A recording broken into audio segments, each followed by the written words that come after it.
यांना भावपूर्ण श्रद्धांजली अर्पण करतो, त्यांच्या प्रतिमेस अभिवादन करतो। आणि आजचा हा कार्यक्रम आगळा वेगळा म्हणताना किती वेगळा त्याचा खुलासा जर मला करायचा ठरवला तर साहेब म्हणतात वेळेचं तुम्हाला आता बंधन पाळावं लागणार आहे। तर आता मी कसं पाळायचं साहेब बंधन? पण मला एक माहीत, कार्यक्रम हा अतिशय महत्त्वाचा आहे। याचा अर्थ वेळ महत्त्वाची नाही असं नाही, कारण आज 12-12:30 वाजता एक पूर्ण जिल्ह्यातल्या महिला बचत गटांच्या एका एक्झिबिशनचा शुभारंभ माझ्या हस्ते होता।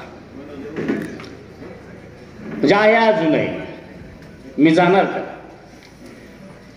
तिथं आपले योगायोगानं आपल्या जिल्ह्याला 3 मंत्रिपद, 3ही कॅबिनेट, आणि ते तिघांनाही मिळाले।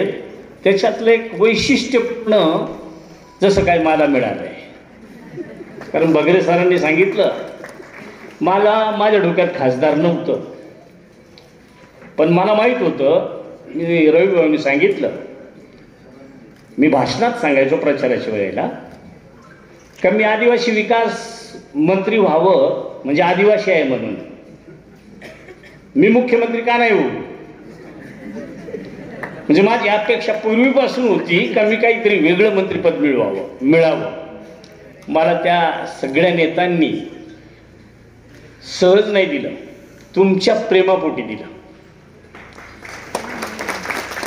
तुम्ही मला चौथ्यांदा रीतसर आणि एक वेळा थोडंसं गडबड केलं, नसेल तर 5व्यांदा, आणि मग 5व्यांदा जो माणूस प्रतिनिधी म्हणून पाठवला जातो त्या जनतेची काहीतरी अपेक्षा असेल म्हणून त्या ठिकाणी न मागता दिलं, मागितलं नाही आपण कोणाचं।